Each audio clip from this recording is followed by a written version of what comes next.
that. Oh, not so much these days, but when we first started, we used to get that a bit in the sense of our qualification process wasn't refined. Yeah. And we'd get people who would come in, and part of our process is, especially for new people, if it's a new campaign, you always approve the ad. Do you know what I mean? So first time we ever did, for example, a Builder Summit, you saw the ads before they went live. And people would like rewrite the copy. Yeah. And I'd be like, what are you doing? Yeah, what are you doing? And they'd be like, oh, I want it to be written this way. Like, that's not going to convert. Like, okay, we can include the information you want to include, but we need to write it like this because we know that converts. No, I want to write it like this. Well, why don't you run the ads? Yeah. Do you know what I mean? Like, if you know this better than we do, why are we here? And yeah, we're pretty fortunate to not see that as much these Some days. people need that as well. Some people need to go, okay, I see that you are under control. I see that you've got this under control. I don't need to get involved. And I found that too. I've had clients test the water where they go, oh. Testing, I have no issue with testing. Yeah, but in the sense, yeah, absolutely, me either. Yeah. But I just put them back in their place as well. I say, hang on. I go, when we spoke, yeah, it's all right, hook. I say, hang on, when we first spoke about this, this is how we go about it. And they're, oh, okay, yeah, cool, I understand now. No, it's fine. Yeah. No worries. But they'll test it. They'll try to get away with something perhaps. And you need to be disciplined enough to then come back to the rule book and say, listen, thanks, but as per our agreement, This is what we said. This is what we said. This is the best way. We do this because we're actually looking out for your interests. If you trust us and trust the process, you're going to get the end result. Trust us. We're really good at what we do. Otherwise, why employ us? I'm not here to hold your hand to build your home. I'm here to build your home. Let me do it. So, yeah, that's one avenue. The other thing is you're also going to get people who you just cannot comprehend, who Make no sense. but also no matter what you do or say, you're never going to make them happy, and they are going to be a really bad client and detrimental to your business. There's going to be those people you come across too. So why? Again, that could be their own shit. There could be their own things going on in their life, or how they are as a person, or how they think they need to be in order for this job to go ahead. They could be upset at additional costs, at hidden fees, let's call it, even though they may not be hidden per se, but they may think they're getting an unfair hand dealt to them, or they're just plain and simple assholes. Mm. Now, when it comes to someone like that, and I've probably had one extreme client like that. One client that in my building business, that was like that. And what you need to do is cut them out as soon as possible. You need to get rid of them out of your life. Now, that can often mean it's going to cost you money. But the alternative is it'll cost you mental health and money and time.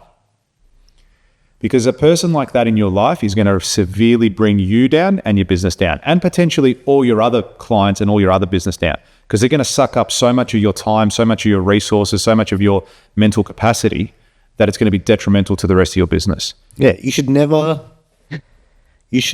get anxiety from someone calling your phone. Without a doubt. Ever. And I've had that. Me too. I've had that. I got to a point once where I almost got a second phone, and because they were calling me so often. And I was like, fuck, like, honestly, I looked at my phone, like, what's this fucking person want again? And it was at like 9 o'clock at night. Yeah. When they shouldn't even be calling me. And that's one of my things now. I go, do not call me after 5 unless it's an emergency. And even when it's an emergency, let's just say your house is on fire at 9. Call the fire brigade. Why are you calling me? Do you want me to come there with a bucket? Like, what are you expecting? Right? I'll see it in the morning when I wake up. And then I'll make an insurance claim. So even then, what's the emergency? So, yeah, you should never accept or tolerate someone talking to you disrespectfully as well. Because I've had that happen too. I've had that happen as well. And I think part of the journey is you probably need you need to live through that experience.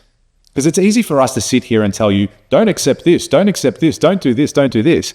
But you kind of need to experience it for yourself as well sometimes. Yeah, I agree. And I know now, for example, if I have a client that would speak to me or my team members, mind you, I've had them talk to my team members like that. If I have anyone do that again now, I pull them up so quickly. pull them up so quickly. I'll just say, listen, I didn't come here to be spoken to like that. I go, one of two things is going to happen right now. You're either going to change your tone and your conversation with me, or I'm just going to leave.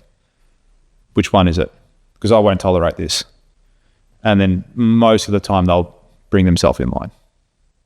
And then on top of that as well, I had someone a little while ago, I think it was late last year, speak to one of my employees in a disrespectful way.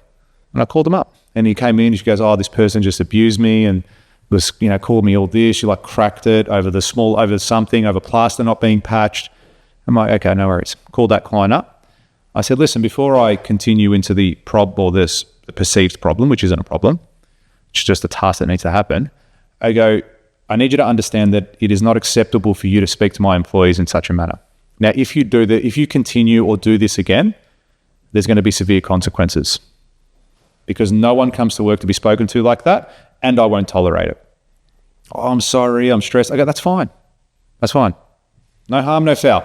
But your excuse for being stressed, that's their shit now. They're putting on you and your team. Doesn't make it okay. Doesn't make it okay. No. Doesn't make it okay. I'll accept that this was a once-off. Yeah. All right? Don't do it again. And you'll find that when you generally put someone in their place like that, they won't do it again. Have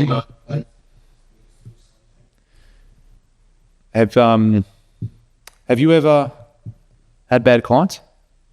I think, you know what? Not myself not included, obviously. You call me at 9 p.m.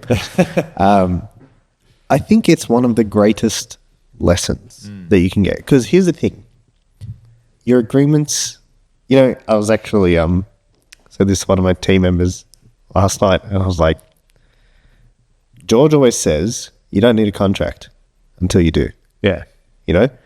And I'll share it. In a situation now where we're having to lean back onto the terms and conditions in the agreement. Yeah. And starting to actually realize a couple of small loopholes or gaps that we don't have filled because we've had a client who owes us a significant amount of money who's just gone missing. Yeah, right. Yeah. So if you like this clip and you want to watch another one, click just over here. Or if you want to watch the full episode, you can click over here. Don't forget to subscribe to the channel, and thanks for watching.